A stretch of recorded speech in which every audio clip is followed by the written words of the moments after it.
Here it is, the last episode of Brightest Discord. Chapter 18, The Wedding. I apologize that you've had to wait a while for this last chapter, but as Applejack says, DS fanfics are made with love and integrity, and only the highest quality writing in the fandom. Sorry, but that recipe takes time. Remember that in my next story. Of all the fanfics I've written for any fandom, this I'd have to say has been the most dramatic and beautiful fic I've written. This took a lot of planning, and I thank you for your support. And yes, I will do my best to finish my other stories. Enjoy the last chapter, every pony. When the princesses heard Disco's sudden reformation, it was no surprise that they were skeptical of the situation. It was Luna who eats her word when she said, "You gave me a second chance, sister. Why should you not do the same for him?" Needless to say, it took an earthquake for Disco to gain their trust. After he saved Canterlot from a natural disaster, Princess Celeste thought that he had truly reformed.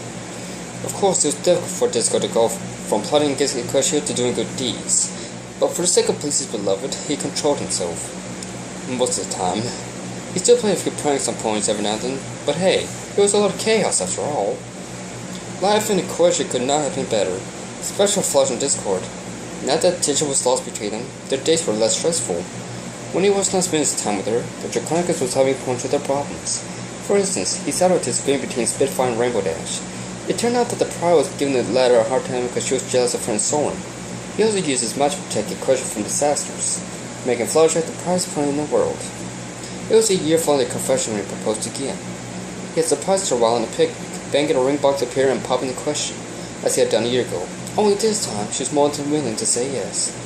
He gave it the very same ring, but the inscription had changed. "To my one and only Fluttershy," she read, "the love of my life, the apple of my eye, my other half. Without you, my life's empty. I still think that one day I'm gonna wake up and mean you was only a dream. But if it is, I'll take it. You are the best thing that's ever happened to me, and I hope you can say the same about me." She didn't realize she had been turning the ring over and over, the message continuing. She looked up at the Draconicus. "I'm not gonna ask how you managed to fit all that in." He chuckled. "Believe me, that's the short version." Oh, Discord. It took a month to plan the wedding. It was even bigger than when Katie and Shining Armor had gotten married. Hundreds of ponies came from Ponyville, and nearly every pony in Canterlot attended. Even though few were fond of the groom, interspecies marriages were very rare. Of course, many were skeptical of the match, but if Pegasi, unicorns, and earthquakes could get along, why could a Pegasus not marry a Draconicus? On the big day, the bridesmaids hastened to get Fluttershy ready. Rarity, obviously, had made dresses for all of them, including the flower girls. Applebloom, Sweetie Belle, and Scooter. Twilight was performing the ceremony. "Oh, you look absolutely gorgeous, darling," Rarity exclaimed when she had made the final adjustments to Fluttershy's gown. She dragged her hair toward the mirror, and Fluttershy thought she was looking at another pony. Her dress was simple but elegant, with a fine design for trimming. Her veil hung from a wreath of pink roses, which sat perfectly atop her curled hair. "Rarity," she murmured, "it's beautiful." "You are beautiful, Fluttershy," Rarity held. I only made you better." Rainbow Dash laughed. "Now that you be the first one to get married, Fluttershy." The unicorn sighed. "Yes, I thought it would be me, as I did catch Katie's bouquet, but oh, you really do look the part, sweetie." "Maybe you'll be next, Rainbow." Applejack chuckled, teasingly poking the blue peg inside. "So am I probably question any that out." "Woo!" Piggy chimed. "Then we can have another wedding. How does next week sound? I could have you guys." Remember Shining Blossom? "We've only been dating for a year." "Fluttershy and Disco dated for a year." "Yeah, but and you love him, right?" "Well, I admit it. You love him, you love him, you love him, you love him. Alright. I love him." Babe jumped in the air. "Yay, another wedding. Now hold it right there. He hasn't even asked me yet." Every pony burst out laughing, except for Scooter, who shifted in interest. "Aren't we a little old to be flower girls? After all, we have our cutie marks." "Maybe," Fluttershy replied, "but I couldn't think of the fillies better suited for the job." Applejack laid a hoof on her shoulder. "We're really happy for you, Sugar Cube." "Even in this Discord?" "Well," Rarity stammered, "we may not approve of your choice 100%, but..." Twilight finished for her. "We're happy that you're happy." There was a frantic knock on the door. "Hey, Applejack, you in there? Emergency!" Applejack approached the door. "1 second, Spike." Are you mad? We're getting dressed. The Gecko rolled her eyes. Do I have to go over this with you again? We don't wear clothes. As she opened the door, she blushed when she saw the drug man's tuxedo and top hat. He was still upping with her feelings, which had rapidly increased now that he was in formal attire. Thank goodness, I'm having a problem with... He froze when he caught sight of the mare in front of him. He hardly recognized her without her hat. She was dressed in an autumn-colored gown, her hair released from a ponytail and hanging loosely around her shoulders with a gentle curl to them, a wreath of roses sitting slightly on top. She looked, well, like a girl, and she was not that bad. She could have sworn she was sparkling. Applejack raised an eyebrow when she noticed him staring. Is everything alright, Spike? Spike shook his head. Yeah, what was I saying? You have a problem? Oh, right. It's Discord. He's kidding. He peered over Flush and said to the rest in a whisper. Cold feet. Cowgirl gasped and called to her friends. I gotta go check on the groom. I'll meet y'all at the altar. Discord needed a best man or mare, but unfortunately, he was still a rookie when it came to making friends. So Applejack had volunteered for the role. After all, she had been the first to support the match. When she and Spike entered the groom's dressing room, it was empty. They searched in all directions for the Draconiculus. Discord, get your rump out here, Applejack commented. You're getting married in 30 minutes. She then had a thought and looked up. Sure enough, Discord was hanging by his clothes on the ceiling. The cowgirl stomped her hoof. Get down here. Make me, Discord taunted. I can stay up here all day. He summoned a pillow and stretched out against the ceiling. But you gotta get married. No, I can't go up there. Oh, no you don't. You're not banning Flush out of the altar. I'm sorry, Applejack, but this is honest truth. I can't do it. I can't get cold feet. You're the one who wants this to happen. I'm not the one with cold feet. He stopped his fingers, and Applejack yelled that she had felt a sudden chill in her hooves. She glanced down to see that they hadn't been encased in ice. Go ahead, follow and get down. Flush is gonna be heartbroken. Who does she think she will be? She spun around as the Draconiculus held her beside her. She tried to tackle him, but her hooves were stiff in the ice. Discord sighed and went over to stare at his reflection in the mirror. I should that she'll care not leave her. She'll probably be relieved. How can you say that? Spike inquired. Well, just look at me. I don't know how I could possibly have thought I could be worthy of her. She's the most beautiful pony that I've lived, and I'm just a loyal Draconiculus. Even if I'm not even more, that's never gonna change. But you're... Applejack attempted to walk over to him, but she could not shake out the blocks of ice. Spike used struck about the mouth didn't free her. Thanks, she beamed before approaching Discord. Now listen here, partner. You may be different, but I've never seen Flush so happy in my life. You may not be the same species, but love comes in all forms. Yeah, Spike nodded. Like with me and... He chortled unexpectedly. His cheeks turned pink as he avoided the gaze. Like with your rarity? Said Tuft. Please, like that's ever going to... Ow! Cried as Applejack stepped on his tail. He cursed as he glared at her. What was that for? Never mind that, the southern pony shouted. My pony said I know what love looks like. I've never seen two ponies, or any other creatures, more in love than you and Fluttershy. Unless I was mistaken and you don't love her. What are you talking about? Discord snapped. Of course I love her. You think I would have actually married me if I didn't love her? You think I would have given her a place of hostile takeover if I didn't love her? Well, let me tell you something, AJ. I love that point more than anything. You'll hear more than anything. Applejack smirked. What are you waiting for then? The Draconiculus blinked and then snapped and glanced in the mirror. He then snapped his fingers, making a tuxedo appearance and added, Look out, baby! Your new hubby's coming! He said back his mane. Oh yes, you handsome devil. You can do this. I can't do this. He was established nudging her side. You better not bail. Every point was in the positions at the altar. Rainbow Dash, Rarity, and Pinkie Pie were lined up beside the bride's vacant space. Applejack stood alongside Discord, Spike ready with the rings. I was about to say wings. Twilight's in the middle, beneath the arc of roses. The guests had all arrived and the room was packed. Since Disco and Flusher had no relations, the Cadillac folks sat on the groom's side, with the ponies from Ponyfield and Cloudsdale sat on the plot prize, along with many of Flusher's animal friends. Disco could recognize a few faces, including Sakura, Big Megatonch, and Shirley, who were married months ago, Granny Smith, Rainbow's boyfriend Soren, Fancy Hands, came with their twin toddlers, Twilight's parents, Rarity's parents, Pinky's family, Frankel's father, and many of Applejack's cousins. Celestia and Luna were sitting in the back row, since they were the tallest. Katie and the Shining Armor sat up front, holding their pink newborn filly, Flutterby Lily. They had named her in honor of Fluttershy, of course. Twilight knows this question of this. Not King Cold Fate, are you? Of course not, he choked. In fact, it's quite hot in here, don't you think? He tucked in the collar of his suit and wiped the sweat from his brow. You don't suppose she's changed her mind, do you? She's not late, Applejack whispered. Everybody's not supposed to start to 3. But every pony's here. She only started. Ow! Put yourself together, Applejack hissed. Quit doing that! He put his tail away and turned the end into the fan. Relax. We ain't been standing here that long. You sure? This is be taking an eternity. I should know. I spent that time in stone. Put that fan away. It's done. Sure enough, the bird choir began singing the Brother March, with Angel directing them. Flush Disco returned his tail to normal as the doors opened. As the flower girls tapped on the aisle, scaring the petals, he started panicking. What am I doing? I shouldn't be here. Why am I here? He looked up and remembered why. She entered the room with grace and elegance, causing every pony to gawk in awe. She walked down the aisle with her head held high, meeting the groom's gaze through her veil. Her long train was carried by more birds. A smile spread across Disco's face. She's beautiful. Applejack gave him a slight grin. Hey, easy, sugar. Save it for the honeymoon.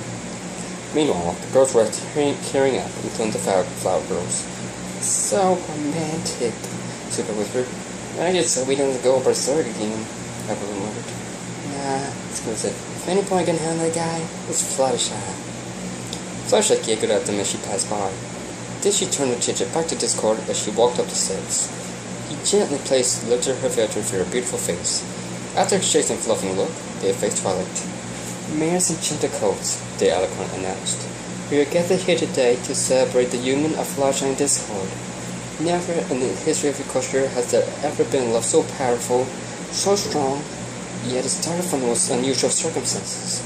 These two standing before you have proved that love surpasses all differences, all flaws, all faults. She turned to the bride.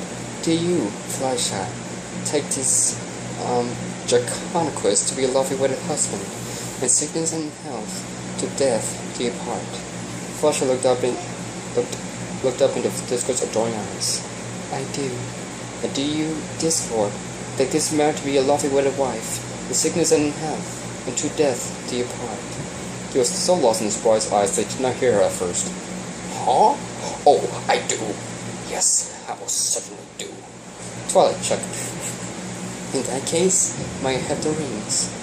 Spike presented the pillow and Twilight used her magic to levitate the rings.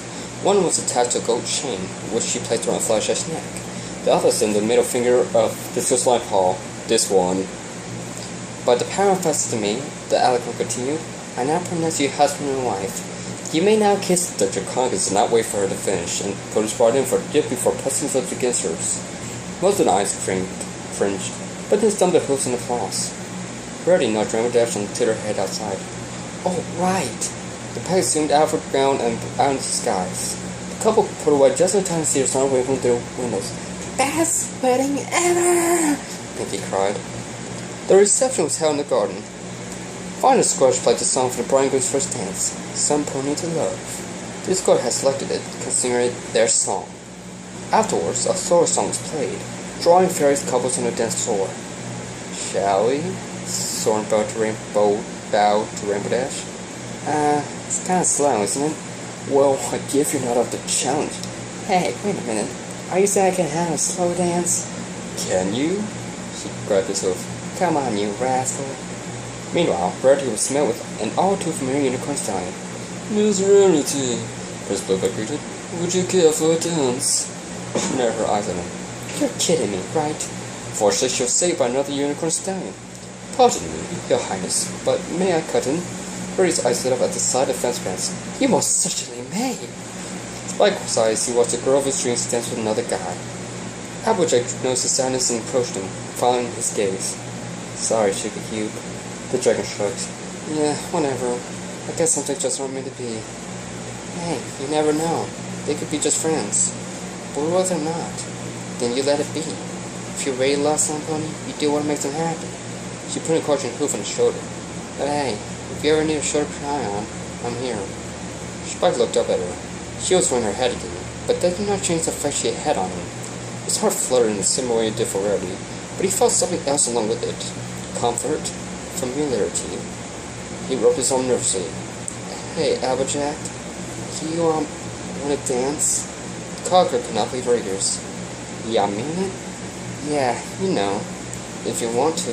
She smiled warmly. I'd love to. Disco gazed down at his new wife as she buried her face in his fur. Then he noticed a familiar figure standing to his side.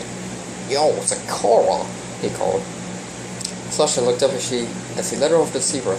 Greetings, you lovebirds, and salutations, she said. I just wanted to offer my congratulations. We have you to thank for this, Frank insisted. Disco raised an eyebrow. What do you mean? I never told you. See, before I accepted your deal, I went to Zakura for a fight, and she told me that you weren't all that bad and we would be happy together. Wait, you have told me what? That I asked Zakura for a fight, and she told me to make you that garden. Hey, hold on, he pointed accusingly at the zebra. You knew this was gonna happen all along, didn't you? Zakura left as she walked away. Nice to see you finally catch up. Why do you think I set you up? But how did she? She's not even a unicorn. That wasn't even a rhyme. Flusha silenced him with her hoof. Does it really matter, dear? He sighed and took her in his arms. No, I guess not. The carriage was ready with 6 horses to take the couple home, but Disco waked them off. No need to exert yourself, boys. We can drive ourselves. He snapped his fingers, releasing the stallions, and opened the door for his bride with a bow. Shall we be off, my dear? Flush was about to step aside, but paused. Oh, I almost forgot. She picked up her bouquet of flowers and tossed over her shoulder. All the single males wrestled to catch it. Mine! Reddy shouted, trying to push others out of the way. For sure this time. But the bouquet was winning high above her head, and the crowd parted to feel that it had landed Rambunctious hooves. Oh boy, Dashy, because your damage on Dax down the aisle. What? Peg stammered, her face flushing. Someone looked beside her. Well, you look pretty good in a wedding dress. Oh, that reminds me. Rainbow, there's something I've been meaning to ask you. Oh boy. Once the newlyweds from the carriage, everyone knew pointed waved at them and they waved back, until they were a spot in the distance. Flashlight shied and glanced slightly. Discord sighed and glanced slightly at Discord. Alone at last. He was about to put an arm on him when an egg rang at him. He turned to see an angel on the other island was sitting across from him. What the? What are they doing here? Well, said they could move in with us, Flash explained. You what? They're just gonna live in the garden. They won't get in the way. But do they have to ride with us? I can just stop in the garden. She stopped his paw before he could cast a spell. Please, they want to ride so badly. Don't worry, once you get home, I'm all yours. He groaned. Oh, right. The entire wolf was awkward and silent. Whenever Disco attempted to move in on his new wife, the animals would cry and protest and throw another acorn at him. I begged her, get used to it. When they finally reached the castle, Disco did not wait to get rid of the pets. Okay, we're here. Now scram. He snapped his fingers and they were gone in a flash. Flossie shook her head. You're gonna have to learn to get along with him. Yeah, later. He looked at her slightly. In the meantime... He teleported himself outside and opened the door of the carriage. He then lifted her into his arms, brought her down and carried her towards the castle. Home sweet home, he mused. I hope you don't mind, but I'll renovate it a little. Flusha looked up at the estate. The dark stone had been painted pink with patches of green and purple. It's much more colorful, Disco shrugged. Yeah, dark castles are kind of boring after a while. You like it? Oh yes, very. Good, because this time you'll never, ever leave me. She giggled as he poked her in the belly. I think I can live with that. The front door opened automatically, and the Flusha could not recognize the place. The main hall was still disproportional, which was destined to nowhere. All the doors were right side up. The walls were also green and the doors blue. What do you think of the interior? Disco inquired. That's Disney. He chuckled. I thought you'd like it. Wait until you see the honeymoon suite. At his command, a door hanging high on the wall with no stairs leading to it opened. He flew up to it and Flashlight gawked at the decor of the room. Everything was in the shape of a heart. The bed, the pillows, the windows, the chandelier, candles in the chandelier, etc. She doesn't know what to say about it. It's, very mushy, I know. Makes me want to get to. But isn't this how most high moments look? I wouldn't know. Oh, well, I'm too tired to change anything now. The door shut behind them, and a do not disturb sign appeared on the knob outside. Jessica waved back the gossamer curtains and ladies brought into bed. Now we're alone, he whispered as he moved on top of her and put her in for a gentle kiss. When he moved away to look at her, he caressed her beautiful face. At long last, he had his prize, his true love. What made this moment even better was that she had married him willingly with no strings attached. He never thought he would be married, let alone to the point of his dreams. Who knew what future lay ahead of him? Maybe one day they would have to fall and become family. To him, that sounded a lot more promising than really in question. She suddenly broke his eye contact and looked off to the side. What's wrong, my love? He inquired. Nothing, she murmured. I'm just a little nervous. This is a big step, you know? He's hurt. Don't be. If I do anything you don't like, just say so. So he gazed back at him and a small smile appeared on his lips. I love you. This goes hard thumped brightly. I love you too, my beauteous bride. Then he clapped his hands and filled the lights. And they lived happily ever after. By the way, I'm making an audio adaptation of the story. I have to catch according to the lines now, and the first part should be released soon. And that is it for this fanfic. Tune in next time for any other fanfic could think of. Plus, living the dream. Check that out. Signing off.